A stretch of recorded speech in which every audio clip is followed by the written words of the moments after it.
Mr. R wanted us to learn, and I, Joyce Campbell, Kanayda Walmsley, Alysa Curtis, from his fourth period chemistry, have learned to a B level the following concepts from chapters 17 through 19 of our chemistry book. This is not an inclusive list, but a selection of concepts from each chapter that I will remember.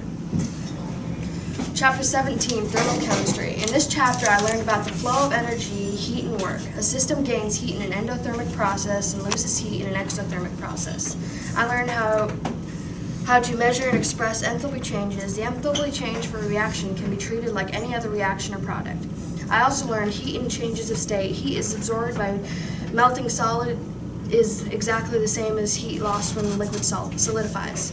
Last but not least, I learned how to calculate heats of a reaction by using Hess's law and standard heats of formation. The thing I learned that I will remember is that heat always flows from a warmer object to a colder object.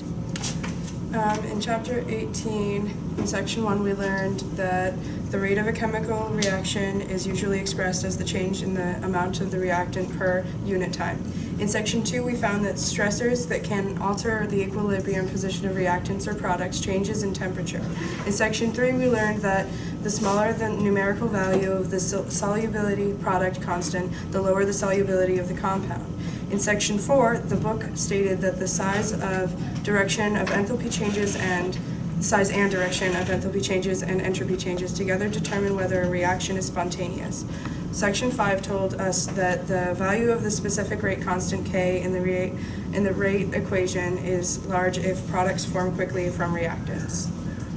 Oh, my favorite thing that I learned from all the sections was that the law of disorder, which states that the natural tendency is for systems to move in the maximum disorder or randomness. In chapter 19, I learned in aqueous solutions, arsenous acids yield hydrogen ions, while bases yield hydroxide ions.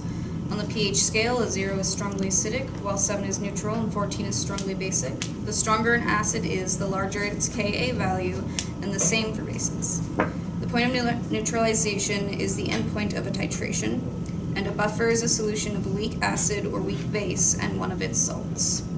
The thing that I'll remember is that your water should be a little more basic than neutral if it's actually good purified water.